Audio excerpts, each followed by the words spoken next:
Hey guys, Rob here with Fit Beach Life, the homesteading edition.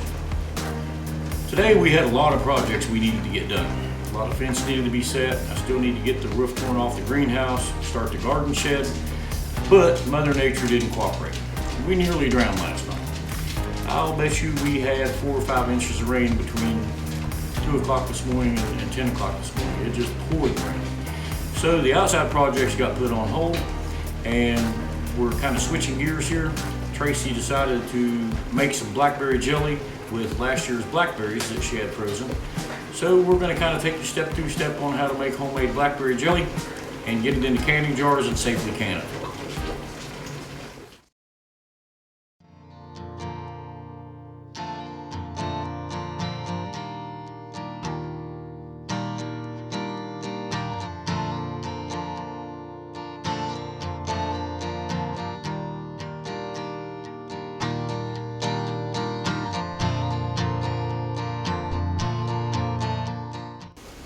Hey guys, today I'm going to show you how to make jelly and jam and can it and to preserve it.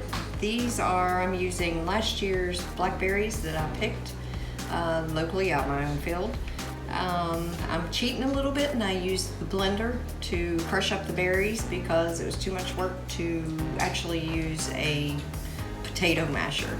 So I'm going to run my berries through the jelly screen. This is considered called a jelly bag, and you can buy it anywhere that you can buy canning supplies. Its job is to keep the pulp in it and let all the juice drain out. You actually can take your hands and squeeze it to get some of it out, but who wants black or red hands? I don't.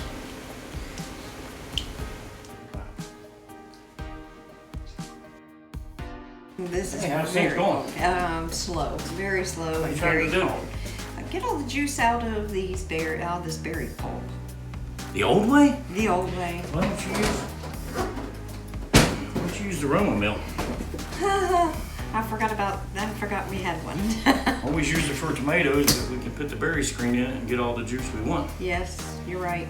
Well, you're right. Holler if you need anything. Okay, thanks. Okay, so I found the Roma mill for Tracey. We bought this in Amish country up in Berlin, Ohio, I don't know, 10, 15 years ago. And it's a really simple device. We bought it to do tomatoes originally because you could just put whole tomatoes or quarter tomatoes in there. You turn the handle, it goes through the auger, the juice comes out and all the pulp and byproduct comes out the other end. There we go. Real simple. And she'll have the rest of it together here shortly. You have the auger. It feeds through the hopper in the top. There's a spring. Then your gasket. And then, like I said, once you get it all together, the berries will just feed through the hopper. Turn the handle. It sucks those through. All the juice comes out. Pulp comes out the other end. Whole lot more efficient than the hand method. Now I'm going to put some fresh berries in the hopper, and they're actually whole berries with some juice in the bottom, and I'm going to dump them in the hopper.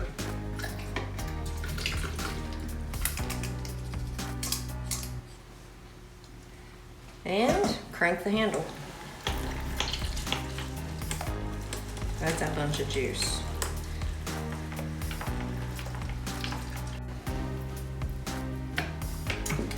Alright guys, I've already ran the berries through once, and I'm going to dump them through again just to get the extra juice out of them. I am so glad Rob found this Roma mill, remembered that it was in the house, because I thought it was out in our storage building, and I would rather take my shoes off and stomp these berries barefooted than go dig through that building for anything. So kudos to Rob. That should finish it. I've actually ran the berries through 3 times. The second time I got quite a bit of juice out of them, third time not so much. So I'm done with the berries. When we moved down here, we were walking through the field one day, and everywhere we looked, there were blackberries on the ground.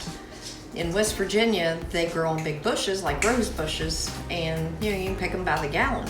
Here, they're on the ground, and we had so many acres and acres of them, and the only thing is, as they ripened, we had to beat the deer to them because the deer like them too. So now I have all of my blackberry juice, which is quite a bit, and we'll start preparing the jelly. One thing with canning, I've canned for years, and a lot of it is second nature. I already know how to do it. However, if you're going to can at home or preserve food, I suggest that you get the Ball Blue Book, the canning book from Ball. It's the canning Bible. It's upgraded every few years, and we do go back and we get the new books occasionally and look at them to see if anything has changed, so you can be safe.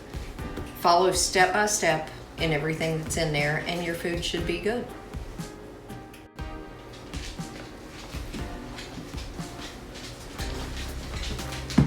All right, guys, I already measured out the 5 cups of blackberry juice, and we have our 7 cups of sugar.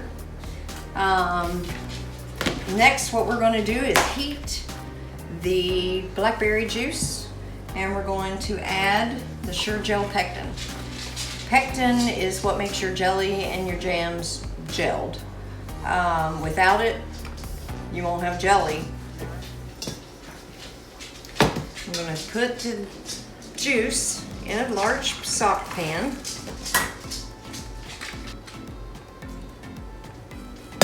And we're going to put it on the stove and heat the juice. Okay, while this is heating, I need to add a half a teaspoon of butter or margarine.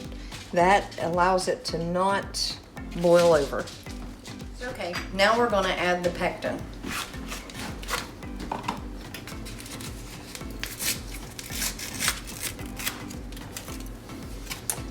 This will help set the jelly, and we're going to just whisk it in. Now we're going to let this get hot and start to boil. All right, guys, I've got the sugar. Our juice is boiling as I'm stirring it, and that rolling boil as you're stirring is the key. So we're going to stir in the sugar. Oh, it's thick. And as soon as we get this stirred in, we're going to set the timer. We're going to use this whisk. As soon as it gets back to a boil, we're going to set that timer for 1 minute. And it's stirring constantly.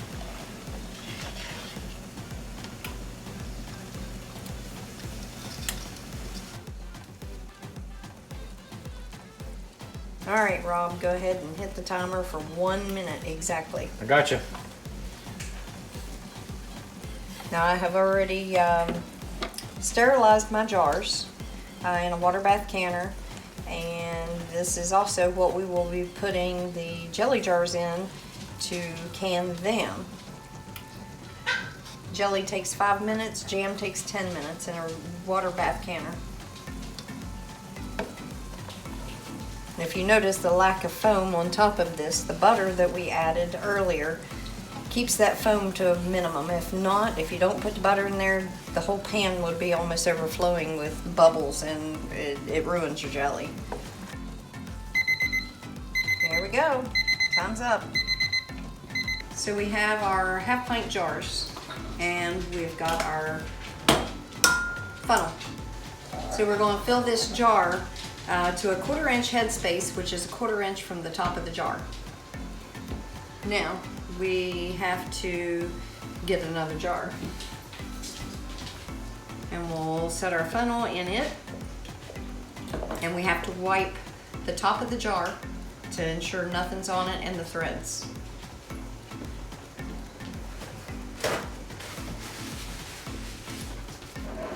We're going to wipe the jar. Ooh, it's warm. All the way around, and we're going to get the threads of the jar because we don't want our lid sticking. Okay, got that done. Now we're going to put a lid and a ring on the jar. The lids have been in warm water since I started this project to keep them warm and supple until we get them on the jars. And we're going to put the ring on it. finger tight. And we're going to stick it in boiling water in the water bath canner. Okay, so we have all of our jam in the water bath canner. Now we're going to put the lid on it, bring it to a boil, and we're going to set a timer for 10 minutes. Jelly is 5 minutes, jam is 10 minutes. And once 10 minutes is over, you take the jars out, let them cool, make sure they seal. Boom, you have jelly.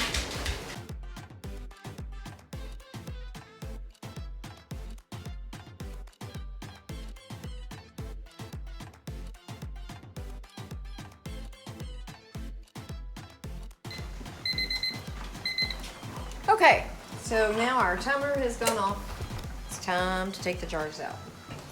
Okay, we're going to take the jars out of the boiling water, and we are going to set them on this heat resistant mat, and we're going to space them apart so they can cool. We will check them tonight and again in the morning to make sure all of them have sealed. You will know that the jars are sealed when the center of the jar pings. It will actually pop down. They're a little bit curved up, and when they snap down by themselves, don't touch them, then they will, that means that the jar has sealed and can be stored. Thank you. Don't forget to subscribe. Thank you. Don't forget to subscribe and hit the like button, and thank you.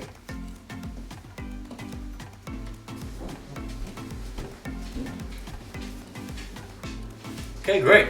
Looks like Tracey got all the blackberry jelly made. This is one of my favorite things that she makes.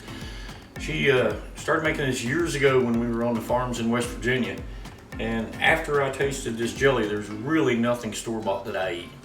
I can't do grape jelly in a jar. This jelly is just amazing. About anywhere in the country you go, blackberries grow. So if you see blackberries growing, pick them. You can always put them in freezer jars and freeze them until, like we did, and these were picked in summer and late summer, and we just kept them frozen until we ran into a day that we had nothing to do, so we made jelly. One of my favorite things about this whole process is listening to the lids ping. Growing up, my grandmother and my mother both canned, they canned everything: vegetables, green beans, tomatoes, tomato juice, salsas. My mother made strawberry jams and blackberry jams. So over time, as they start to cool, it'll pull that lid down, but when it pulls it down quick, and it actually goes ping, and you hear them all through the evening, and sometimes after you've gone to bed, you'll hear one ping. First thing I'll do is get up in the morning and I'll take a look at them, and I think Tracey mentioned, resist the urge to push on them and check them. Look at them to see if they went down, because if they're very close to sealing and you touch it, it'll ping, but that doesn't mean that it was hot enough or it sealed good enough to make the food safe. So I thank you for watching this episode. Tracey's probably going to do a whole lot more, some vegetable beef soup. I think that we're going to can some ground beef. Do some of the things and show you an alternative method to bing, one just pinged. I like that. It means it's good. They're pinging, Trace. Thank you. Cool. Thank you. Oh well. Anyway, we've got a lot of episodes coming up. We got washed out by the rain today. I've got a lot of fence to set. I'm going to be doing some H-post setting, doing some deep 6x6 sets for 12-foot gates, running welded wire fence, running barbed wire, stretching. So if you've got any curiosity on farm projects like fencing and building, stick around. Hit the subscribe button, join the channel, make sure you hit the bell so you're notified. I'm going to do another video tomorrow, maybe two. One, we're going to get the seed out tomorrow and go through all of our heirloom seed and start to put that together as to the planting dates, the things that group together. And I might also try to do a video tomorrow on some of the equipment I actually do to shoot this video for YouTube and other places we put it, because this is all relatively new. Homesteading, we know. Shooting a video and trying to share it with the world, a little bit different. I've had to learn a lot. I'll show you the equipment we use. It's nothing real expensive. You can get started with a cell phone and a light and get going. So once again, thanks for watching another episode, and we'll catch you on the next one. Thank you.